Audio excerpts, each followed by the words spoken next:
मेरा सवाल ये है कि मैं एक पेरेंट तो नहीं हूँ, लेकिन एज अ चाइल्ड मैं क्या सोच रही हूँ इस वक्त कि एक पेरेंट जो कि मेरी अम्मा है, अगर मैं ये कहूँ तो जिस तरह के अगर मैं उनकी हर बात पर हाँ कह देती हूँ और उनकी हर बात मान ली जाती है, तो वो उनका कंसर्न ये है कि तो फिर मैं एक अच्छी बेटी हूँ। ज़बरदस्त उनका ये कंसर्न है कि हाँ फिर ये पेरेंटिंग बड़ी अच्छी हुई है, मैंने बड़ी ज़बरदस्त तरबियत की है तुम्हारी। और जब मेरा ना कहना होता है, एक हम बहुत इम्पॉर्टेंट लाइफ के डिसीजन में होते हैं जहाँ पे हम बोलना चाहते हैं कि नहीं ये मुझे एक्सेप्टेबल नहीं है, तो वहाँ कहा जाता है कि नहीं ऐसा तो नहीं हो सकता, हम तुम्हारे पेरेंट्स हैं, हम बेस्ट सोच रहे हैं तुम्हारे लिए, ये कर रहे हैं वो कर रहे हैं। तो फिर वहाँ पर बच्चा क्या करे? अगर तो मैं ये देख रही हूँ जिस तरह के माहौल में कि अगर बच्चा हाँ कह रहा है तो ये ज़बरदस्त पेरेंटिंग है, तो फिर तो इस तरह मैं भी आगे जाके अपने बच्चों के साथ यही करूँगी, जो कि मैं बिल्कुल भी नहीं करना चाहती। तो फिर इस तरह इस बारे में आप क्या कहेंगे? क्या बिल्कुल ये सही है कि अगर एक बच्चा आपकी सारी बातें मान रहा है तो आपने बेस्ट पेरेंटिंग की है, और अगर वो अपनी राय दे रहा है तो वहाँ पे वो गलत है, तो पेरेंटिंग गलत हुई है? That's my question to you. देखिए, वालिदैन तो सारी ज़िंदगी वालिदैन रहते हैं। आप 40 साल के हो जाएं, 50 साल के हो जाएं, आपकी वालदा आपके वालिद आपके पेरेंट हैं। एक डायनामिक्स है, जब आप एडल्ट हों तो बीइंग एन एडल्ट अपने पेरेंट्स के साथ मामला क्या करें, या बीइंग पेरेंट अपने एडल्ट बच्चों के साथ ताल्लुक़ की डायनामिक्स क्या हों, ये एक अलग कह लीजिए एरिया है।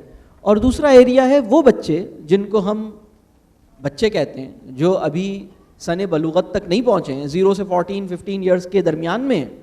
इनके साथ ताल्लुक़ का मामला, इनके साथ एक्सपेक्टेशंस का मामला, ये हमसे और हम इनसे किस तरह इसको हैंडल करें, ये बिल्कुल अलग मामला है। ये दो बिल्कुल अलग चीज़ें। तो अगर हमारा बच्चा 8 साल 10 साल 6 साल का है और हम ये चाहें कि वो हमारी हर बात पे हाँ कहता रहे और उसको अपना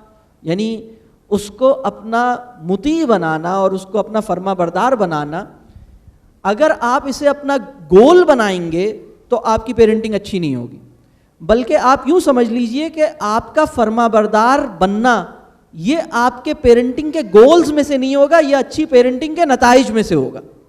यानी अच्छी पेरेंटिंग के नताइज में से ये निकलेगा कि वो आपका फर्मा बरदार और आपको मानने वाला और आपकी बात को अपनी बात पर फौकियत देने वाला बच्चा होगा। लेकिन अगर आप इसको टारगेट बना लेंगे कि तुम मेरी बात को मानो, और आप उससे कहेंगे कि चूंकि मेरा ये मुकाम है और तुम्हें ये मेरी अतात करनी है, आप इसे अतात करवाने के चक्कर में रहेंगे तो अतात के काबिल नहीं बन पाएगा। इसलिए इसकी बहुत सारे फैक्टर्स हैं।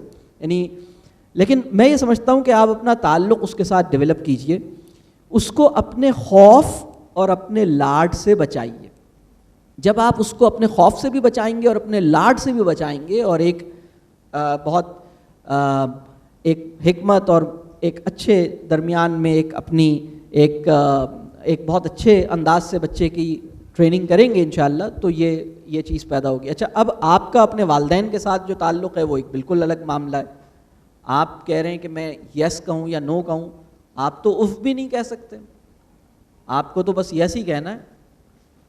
ये आपकी अज़मत है, ये आपकी ग्रेटनेस है कि वो आपसे कह रहे हैं कि नहीं इस वक्त दिन तो नहीं है, इस वक्त तो रात है। तो आप कह रहे हैं नहीं अम्मी दिन है, नहीं रात है मैंने कहा है, तो आपने कहा कि हाँ रात ही है, सही है रात। तो आपका ये कहना आपकी लियाकत, आपकी अज़मत, आपकी दानाई, आपकी हिकमत की दलील है।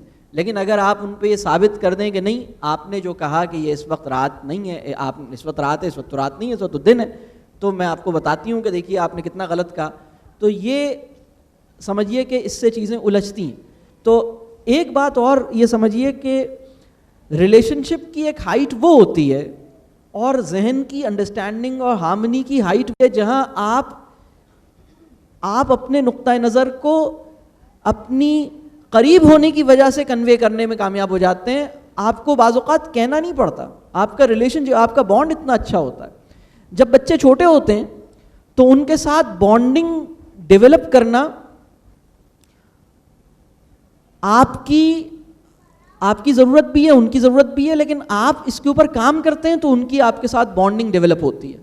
लेकिन जब आप बड़े हो जाते हैं तो आपके पेरेंट्स के साथ आपकी बॉन्डिंग डेवलप करने में और उसको मेंटेन करने में आपकी भी बड़ी एफर्ट और बड़ी कोशिश शामिल हो जाती है। तो ये बड़ा एक मुख्तलिफ पहलू है। मुझे अंदाज़ा नहीं कि आपकी बात का मुकम्मल जवाब आया या नहीं, तो मैं आगे चाहूँगा कि और अगर कोई इस पर कुछ एक्सप्रेस करना चाहें। देखें जी, इस वक्त जो है ना, अगर कोई बंदा ये समझता है कि वो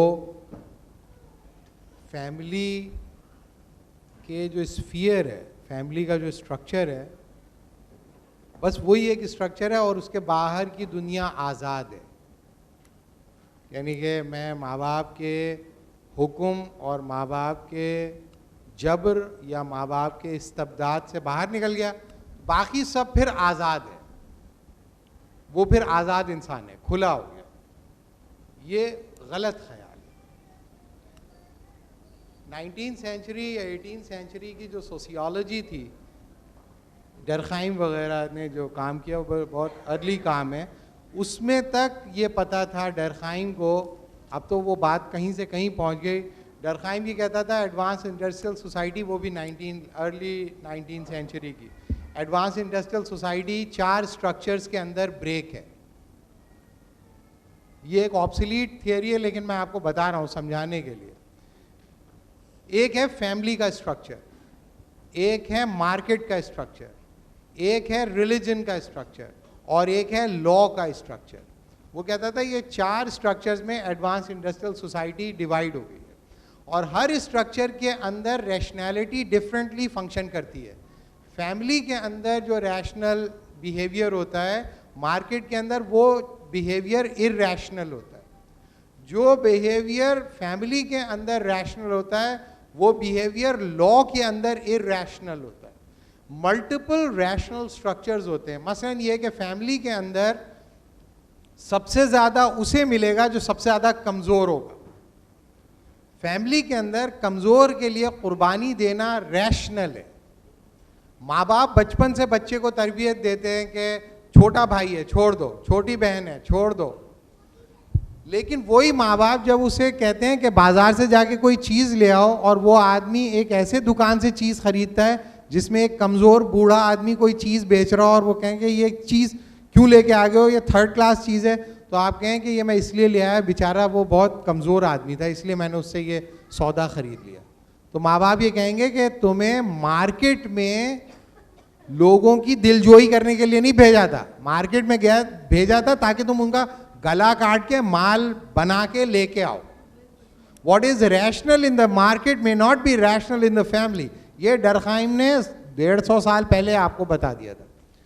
तो पहली बात ये कि आप जिस माशरे में है ना, उस माशरे के अंदर एक फैमिली का डिसिप्लिन है, लेकिन मार्केट का भी डिसिप्लिन है।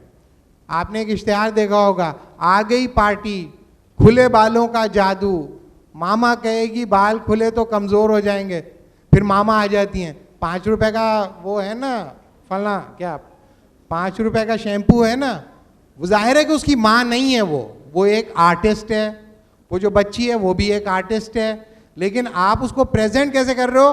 अच्छी माँ कौन होती है? जो 5 रुपए का जादू रोज़ चलाती है, लाइफ बॉय खरीद के। जब एक औरत बाल खोलती है ना, तो उसके नतीजे में $30 बिलियन की इंडस्ट्री चलती है भाई। समझ आ रही है बात आपको? $30 बिलियन की इंडस्ट्री चलती है। वो छोड़ नहीं देगी आपको कि आप अपनी बच्ची के बाल बांध के कस के उसके मुंह पे कपड़ा बांध के छोड़ दें। वो अपने डिसिप्लिन के साथ आप पर अटैक करेगा, आपको अपने डिसिप्लिन से उसको डिफेंड करना पड़ेगा। तो there is a war of the discipline is going on.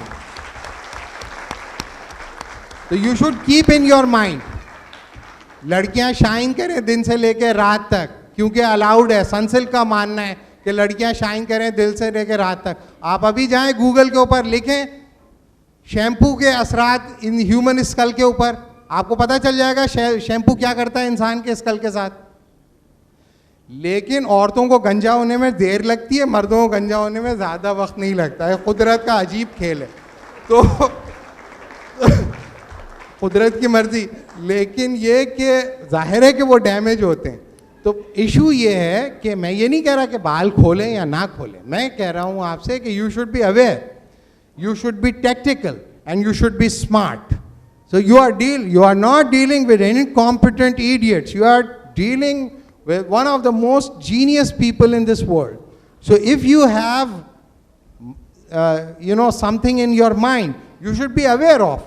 और आपको जिस किस्म की डिस्कोर्स होती है उस किस्म की मेंटल कैपेसिटीज़ की ज़रूरत होती है, और उस किस्म की इंटेलेक्चुअल एवोल्यूशन की ज़रूरत होती है, और उस किस्म के लाइक माइंडेड लोगों की ज़रूरत होती है।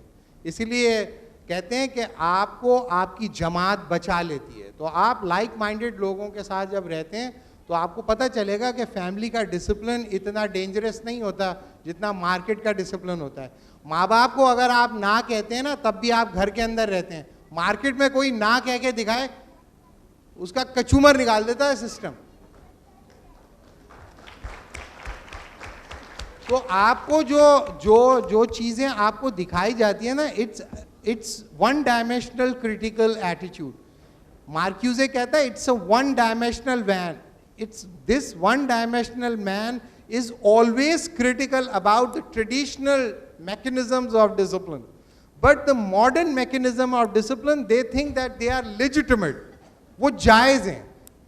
उन डिसिप्लिन को इख्तियार करने से आपको कुछ मिलता है, फैमिली के डिसिप्लिन को इख्तियार करने से भी आपको कुछ मिलता है। सवाल ये नहीं है कि आप क्या इख्तियार करें, मुझे हक नहीं पहुंचता कि मैं आपको बताऊं कि आप क्या इख्तियार करें, लेकिन जब भी आप नो बोलेंगे उसकी एक कीमत आपको चुकानी पड़ेगी। आप मार्केट के अंदर जाके ये कहें कि मैं नहीं मानता स्टैंडर्ड ऑफ लिविंग की कांस्टेंट एवोल्यूशन को, फिर आप देखें आपके साथ मार्केट क्या करती है। आप मार्केट के अंदर जाके कहें कि मैं नहीं मानता स्टैंडर्ड ऑफ लिविंग को अल्टीमेट गोल ऑफ लाइफ, फिर देखें मार्केट आपके साथ क्या असर करती है। लेकिन आप कहते हैं मैं नहीं मानता अपने बाप की बात, उसके बावजूद वो आपको कबूल करता है। तो जो ऑब्जेक्टिव्स होते हैं मार्केट के वो डिफरेंट होते हैं, और हर नो की कीमत आपको खुद चुकानी होती है। Even not to choose is to choose. जो कुछ चूज नहीं करता वो भी चूज करता है, वो ये चूज करता है कि उसने कुछ चूज नहीं किया। Thank you.